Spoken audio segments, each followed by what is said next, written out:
As space billionaires take flight, the right stuff for space travel enters a new era. Billionaires are going to space. What does that mean for astronauts, and for the rest of us? For perhaps the first time, the humans inside a spacecraft will, in a strict financial sense, be worth more than the vehicle itself, as billionaires take to the skies this month in a pair of historic suborbital spaceflights that mark a dramatic change in what it takes to become an astronaut. On July 11th, British business magnate Richard Branson will strap himself into the cabin of the spaceplane VSS Unity, along with 3 employees of his space tourism company Virgin Galactic. Just over a week later, on July 20th, in a move timed to coincide with the 52nd anniversary of Americans' first landing on the moon, Amazon founder Jeff Bezos will climb into a New Shepard capsule as a passenger on the first crewed flight conducted by his company, Blue Origin. Neither flight will last long. Each billionaire will slip out of gravity's clutches for a scant handful of minutes. But taken together, the 2 jaunts into suborbital space may usher in a new era of spaceflight and spaceflyers alike. I think the definition of astronaut is up for grabs again right now. Jordan Bimm, a space historian at the University of Chicago, and the Smithsonian Institution's National Air and Space Museum, told Space.com. What isn't changing is that space remains an incredibly elite space. It's just a different pathway there. And however the idea of an astronaut changes moving forward, the role will retain flavors of the astronauts who have flown to date, affected by both the military aura of the Cold War astronaut and the scientific agenda of the space station researcher, he said. It's not like it sheds those identities each time, Bimm said. It builds on them, like an extra coat of paint on an old wall. A slow trip to space. For both billionaires, the path to space began more than a decade ago, when each already established entrepreneur founded a company aimed at spaceflight. Branson founded Virgin Galactic in 2004, and the company has always focused on suborbital passenger flights of a piloted space plane launched from a larger carrier plane. The first commercial flight was originally targeted to occur as early as 2008, but the company faced a host of delays, including a fatal accident in 2014. Virgin Galactic only flew its first passenger, the company's chief astronaut instructor Beth Moses, in 2019. Since then, the company's plans for launching a full cabin of passengers have again faced delays. But Branson has made no bones about planning to be on Virgin Galactic's first operational trip, saying as early as 2013 that he intended to be on the flight. Bezos kept his flight intentions quieter, although he's long spoken publicly about watching the Apollo moon landing in 1969 and wanting to visit space himself. He founded Blue Origin in 2000, and the company's vision began with vertical launches on a reusable rocket to suborbital space. The company has since announced a planned orbital system as well. Blue Origin had dreams of launching commercial suborbital flights perhaps as early as 2010, but has so far stuck to 15 uncrewed launches, including one during which company employees rehearsed entering and exiting the capsule but were not on board during the flight. Although Branson and Bezos will be the first to have funded the vehicle they will fly on, they won't be the first to buy their way into space. 7 passengers hitched rides to the International Space Station aboard Russian Soyuz capsules in the 2000s on flights booked through Space Adventures, a Virginia-based space tourism company. The trips, which cost tens of millions of dollars, included a week-long stay on the orbiting laboratory and meant facing the indignities of trying to sleep and use the toilet without the help of gravity. Branson's and Bezos' brief, suborbital jaunts will be very different, but they'll need to contend with some of the same hubbub that surrounded those tourism flights about who gets to be an astronaut and what makes an astronaut. Who has the right stuff? Americans have loved astronauts for almost as long as there have been American astronauts, and our idea of an astronaut begins with human spaceflight itself, in the era of the American-Soviet race to space in the late 1950s. As the United States began its astronaut program, leaders considered a few different models of astronaut. When the Air Force was briefly in charge, it considered sending desk jockeys into orbit, Bimm said, and even NASA briefly opened astronaut applications to everyone, according to Matthew Hirsch, a space historian at Harvard University, before limiting the role to military aviators. And in that first group of astronaut selections, NASA had to face the reality that it didn't know what characteristics would make a successful astronaut. One of the dirty little secrets of the Project Mercury selection is that the examinations that were undertaken of prospective astronauts were invented just for that selection, Hirsch said. Mostly, the purpose that they served was to test people's willingness to put up with a lot of nonsense in order to be an astronaut. Once selected, that first corps of test pilots turned astronauts found themselves, with NASA's help, with the power to shape American perception of spaceflight. And they used that power to cling to the position, Hirsch said, recognizing that if anyone can be an astronaut, being an astronaut doesn't really mean anything anymore, and fearing that the public would realize the astronauts had been lucky enough to be selected, but they weren't particularly special. As part of the effort to retain their position, the early astronauts fought for NASA to give pilots more control of the spacecraft, rather than taking advantage of opportunities offered by automation.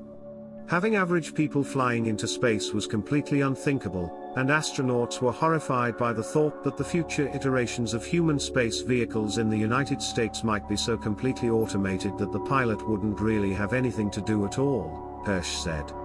Meanwhile, NASA and the rest of the government was also doing image work for the astronauts within the Cold War context of the space race, identifying them with a particular kind of American masculinity that was to do with families, it was to do with patriotism, to do with belief in God. Dario Linares, a cultural theorist at the University of Brighton in the UK, who has analysed the portrayal of early astronauts, told Space.com. The stars and stripes, all-American vision was key, he added. The kind of narrative that you see in the Western media is this antagonism between the way of life of Soviet communism and how that was portrayed negatively, even in terms of being evil in comparison to Western freedom, and all of that kind of thing. Take their military backgrounds, add the active spaceflight role they insisted upon, then consider NASA's careful media management strategy, and you get the astronaut recipe referred to as the right stuff, a vision of a down-to-earth yet swashbuckling, mythologized, middle-class American man triumphant in the face of possible death. It's perhaps not a coincidence that the Cold War space race fostered such a powerful vision of the astronaut, since the entire endeavor was about perception, according to Teasel Muir-Harmony, a space historian and curator at the Smithsonian Institution's National Air and Space Museum. One of the very essential parts of the early space race was this idea that sending humans to the moon or setting that type of goal would win the hearts and minds of the world, and that this was essential for geopolitical power, she said. The audience was such an essential piece of that puzzle. New types of astronauts take off. But spaceflight today isn't quite trapped in the 1960s. By the end of the Apollo moon missions in 1972, the astronaut program was beginning to shift its focus to science, and NASA sent a geologist to the moon on the final flight. As the agency prioritized long-duration spaceflight in low Earth orbit over exploration, NASA continued to broaden the role of an astronaut, recruiting a range of scientists to join the aviators. The Space Shuttle program that flew from 1981 to 2011 in particular allowed those with minimal flight training, even a precious few non-agency personnel, such as Senator Bill Nelson, Democrat Florida, who is now NASA administrator, to fly and widen the perception of who could reach space, even as astronauts remained an elite corps. One thing that sustained the Space Shuttle program was, because it was a US government-run space vehicle, it was plausible for people to believe that no matter who they are and how much money they had, they might themselves have an opportunity to fly in space in some kind of context, Hirsch said. It's into that landscape that business models of private spaceflight and the figure of the space tourist launched in the early 2000s. When those 7 wealthy individuals made their way to the space station, their flights spurred additional controversy about what it meant to be an astronaut. There was a lot of debate about whether they should be called astronauts or space tourists, and as a group, they all really rejected the term space tourist. Erika Nesvold, an astrophysicist and co-founder of the advocacy group the Just Space Alliance, told Space.com. I think that's because the term astronaut has such an elite position, but in a really beloved sort of way, which is kind of unique in our society, she said.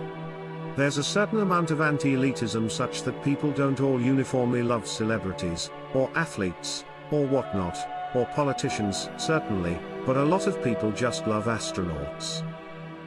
The terminology of astronaut is still contentious, as is the difference that private companies will truly make when it comes to access to space. Tickets for Virgin Galactic flights have sold most recently for $250,000. Blue Origin has yet to announce a list price, but the one seat on the July 20th flight it sold went for $28 million at auction. While space billionaires often try to sell their efforts as making space more accessible to people, they aren't really changing anything about accessibility. Lucianne Wolkowicz, an astrophysicist at the Adler Planetarium in Chicago and co-founder of the Just Space Alliance, told Space.com in an email. For middle to upper class white men, space has always been relatively accessible. After all, that's who the original astronaut selections were meant to target, to the exclusion of everyone else, they wrote. Wealthy people paying their way into exclusive, difficult to access spaces is as old as time. Tying spaceflight to wealth further emphasizes that space is yet another playground of the rich. And while Bezos perhaps set out to right an old wrong by offering a seat to aviator Wally Funk, one of the so-called Mercury 13 women, who passed the same qualifying exams as the first American astronauts but were excluded from the core, the Just Space co-founders say gestures like this don't address the core issue. That just puts us in a world where we poor people, we non-billionaires, only get to go to space at the pleasure of the rich, Nesvold said. That's not a solution, either. The shine of spaceflight, just as the perception of who can become an astronaut is perhaps expanding faster than spaceflight opportunities, grazing space will perhaps do more to society's view of Branson and Bezos than the flights will do to increase access to space. Space became a place where the astronauts were able to craft and hone their public image, and their celebrity was a chance to create a persona, Bimm said of the Mercury astronauts, and he suspects the same will be true for the space barons. I believe they are going to kind of bask in a bit of that aura that isn't really applicable to them, he said. It's going to be a bit of a crucible moment where they can kind of burn away some stuff they don't want and sort of reinvent themselves. Will the Jeff Bezos that comes back from his 6 minutes in space be the same Jeff Bezos that went up? Of course, but he might be telling a different story, or he might be focusing on new things and claiming a transformation. That said, the Mercury astronauts earned their celebrity through their spaceflight, whereas for Branson and Bezos one brief spaceflight can only go so far to change existing public images, Linnaeus said. They already have a narrative that is non-astronaut based. How we conceive of Branson and Bezos and SpaceX founder Elon Musk has to be seen through that first. Bezos' announcement that he would fly was, notably, met with a host of quips about how perhaps he could simply stay in space if he wanted to go there so badly. Branson, meanwhile, has a long history of taking on adventurous attempts at firsts and records in his own activities, even as he has overseen the Virgin business empire. And it's difficult to imagine seeing either man after spaceflight without considering how they built the commercial empires that have funded their paths to launch. Of course, that too has deep roots in the space race, itself a would-be allegory for political and economic systems. The space feats were supposed to symbolize not only the strength of a democratic society, but also the robustness of the American capitalist system in opposition to the Soviet communist system, Muir Harmony said. I think that today it's part of what these flights symbolize as well, and perhaps in a less shiny way. And even as Branson and Bezos race each other to the edge of space, it's worth noting that neither man's company is quite doing something unprecedented, historians said. 60 years ago, Without the benefit of tech entrepreneurs and without the benefit of computers, Americans organized to accomplish this feat and did so marvelously, Hirsch said, referencing Alan Shepard's own suborbital flight in 1961, which occurred just weeks after the Soviet Union's Yuri Gagarin made the first ever spaceflight and which is, of course, the namesake of the Blue Origin suborbital program.